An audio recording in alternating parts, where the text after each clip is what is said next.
اعمال اچھے ہیں تو کامیابی ہے، اور اعمال سیاہ ہو کر گئے ہیں تو بربادی ہے۔ فرماتا یحسب ان مالہ اخلدا، کیا تجھے مال بچائے گا؟ کلا لینبذن فی الحطمہ، ہرگز یہ تجھے نہیں بچائے گا، بلکہ یہ تو روندنے والی میں ڈال دیا جائے۔ پھر خود فرماتا ہے وما ادراک ما الحطمہ، تو نے کیا جانا کیا ہے روندنے والی، تو نے سمجھا کیا ہے روندنے والی کیا ہے؟ خود فرماتا ہے سوچ روندنے والی کیا ہے؟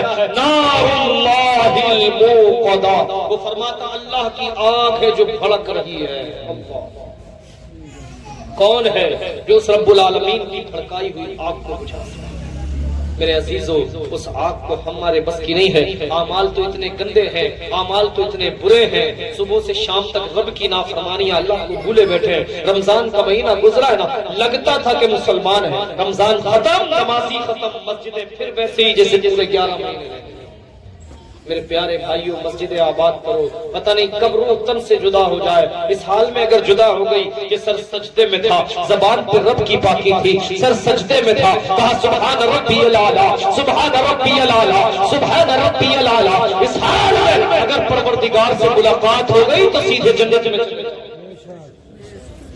اور اگر ناچتے گاتے اور کودتے پھاندتے اگر موت آ گئی تو اللہ کرم فرمائے تو بخش دے، ورنہ وہ موت ایسی موت نہیں ہے کہ جہنم کے عذاب سے بچا جا سکے۔ اس لیے اللہ سے ہمیشہ اچھی موت مانگا کرو، اچھی موت۔ فرماتا ہے نار اللہ الموقدہ، وہ اللہ کی آگ ہے جو بھڑک رہی ہے، اور جس کو خالق کائنات نے بھڑکایا ہو، دنیا کے سارے سمندر نچوڑو، دنیا کے دریا اور سمندر، ندی نالے سب کا پانی جمع کر لو، جس کو رب نے بہکایا ہو، جس کو رب نے بھڑکایا ہو، جس کو رب نے جس کے شعلوں کو بلند کیا ہو، اللہ کی عزت کی قسم سارے پانی ایک کرو، اور رب العالمین کی بھڑکائی ہوئی آگ ہے۔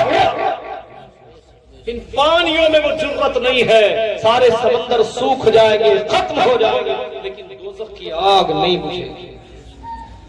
پھر کیا فرماتا سنیں، التی تطلع علی الافئدہ، وہ تمہارے دلوں پر چڑھ جائے گی۔ اللہ انہا علیہم موصدہ، وہ بند کر دی جائے گی تم پر۔ ایک آگ ہے نا، معمولی سی آگ، اس آگ سے انگلی جل جاتی ہے نا تو ہم نے تڑپتے ہوئے دیکھا، ہم نے لوگوں کو مچلتے بلکتے اور روتے ہوئے دیکھا۔ میرے عزیزو، یہ آگ کی حیثیت اس آگ کے سامنے کچھ بھی نہیں، وہ اس آگ سے بھیانک ہے، 70 درجے زیادہ خطرناک ہے۔ یہ آگ بھی اس آگ سے پناہ مانگتی ہے۔ میرے پیارے بھائیو، اللہ کے حبیب صلی اللہ علیہ وسلم ارشاد فرماتے ہیں جب جہنمی کو جہنم میں ڈالا جائے گا نا تو جہنمی کا قد کتنا ہوگا جانتے ہیں؟ جہنمی کے بیٹھنے کی جگہ جہنم کے اندر مکہ اور مدینہ شریف کے درمیان کے فاصلے کے برابر ہوگی۔ اللہ، آپ میں سے بھی الحمدللہ کچھ لوگ مکہ مدینہ کی حاضری کر چکے ہوں گے، ہم نے بھی مکہ مدینہ کی حاضری کی ہے، اللہ قبول فرمائے۔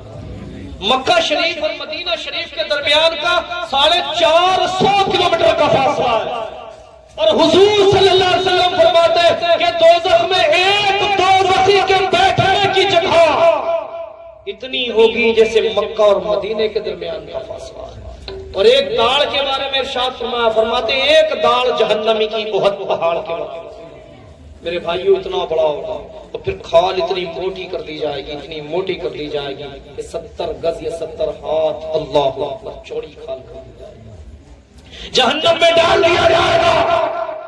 جہنم کی آگ ابال کے رکھ دے گی، جلا کے رکھ دے گی، کھال ادھڑ جائے گی، کھال جسم کی ادھڑ گی، ادھڑ کے گرنے لگے گی، دماغ اس طرح کھول اٹھے گا جس طرح ہانڈی ہم پکاتے ہیں نا اس میں بھتک آتی ہے، کھولتی ہے۔ اللہ اکبر، میرے عزیزو، ہم کیسے اس آگ کو، اس عذاب کو برداشت کر سکیں گے؟ اس لیے اللہ کے واسطے سدھر جاؤ، توبہ کر لو، ابھی یہ موقع غنیمت ہے، یہ موقع ہے، جب تک سانس چل رہی ہے توبہ کا دروازہ کھلا ہے، اور جس دن ملک الموت سامنے آ گئے توبہ بند ہو جائے گا، توبہ کا دروازہ بند ہو جائے گا، پھر توبہ کرنے سے کوئی فائدہ حاصل نہیں۔ ابھی توبہ کر لے بندے، ہے درے توبہ کھلا، ورنہ پچھتائے گا جب پانی گیا سر سے اتر۔ پھر ہوتے لگنے کے سوا کوئی چارہ باقی نہیں رہے گا. نار اللہ الموقدہ، اللہ فرماتا وہ اللہ کی آگ جو بڑا ہے، التی تطلع علی الافئدہ انہا علیہم موصدہ، وہ تم پہ بند کی جائے گی، فی عمد ممددہ، وہ لمبے لمبے ستونوں میں تم پر بند کر دی جائے گی. میرے بھائیو، دوزخ سے نکلنا اگر اللہ کرم فرما دے، فضل فرما دے محبوب کے صدقے میں، تو دوزخ کی آگ میں جا کر عذاب سہ کر اگر رب کرم فرما دے تو جہنم سے نکال کے اللہ جنت میں داخل فرما دے گا. اور اگر اللہ نے سخت پکڑ فرمائی تو پھر جہنم سے نکلنے کی گنجائش ہی باقی نہیں ہے.